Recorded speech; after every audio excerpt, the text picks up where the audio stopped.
আল্লাহকে আল্লাহকে সবচেয়ে সেরা সংজ্ঞাটা আছে পবিত্র কোরআনে সূরা ইখলাসে 1 নম্বর থেকে 4 নম্বর আয়াতে উল্লেখ করা হয়েছে।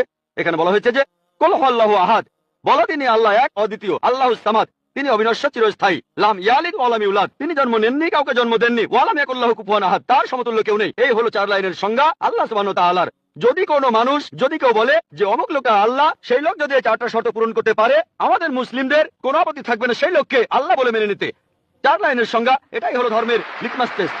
আল্লাহ তাআলার সংজ্ঞা প্রথমটা হলো কুল হুয়াল্লাহু আহাদ, বলো তিনি আল্লাহ এক অদ্বিতীয়, আল্লাহুস সামাদ, আল্লাহ অবিনশ্বর চিরস্থায়ী, লাম ইয়ালিদ ওয়া লাম ইউলাদ, তিনি জন্ম নেননি, কাউকে জন্ম দেননি, ওয়া লাম ইয়াকুল লাহু কুফুয়ান আহাদ, তার সমতুল্য কেউ নেই। যদি হিন্দু ধর্মগ্রন্থগুলো পড়েন সেখানেও একই রকম কথা বলা হয়েছে, কুল হুয়াল্লাহু আহাদ। এটা পাবেন আপনাদের ছান্দোগ্য উপনিষদে 6 নম্বর অধ্যায় 2য় অনুচ্ছেদের 1ম পরিচ্ছেদে। একামে বিদ্যিয়াম, ঈশ্বর মাত্র একজন, দ্বিতীয় কেউ নেই। দ্বিতীয় টেস্ট আল্লাহুস সামাদ, আল্লাহ অবিনশ্বর চিরস্থায়ী। ভগবত গীতা 10 অধ্যায় 3 অনুচ্ছেদ বলছে, আমাকে বলা হয় এই বিশ্বজগৎ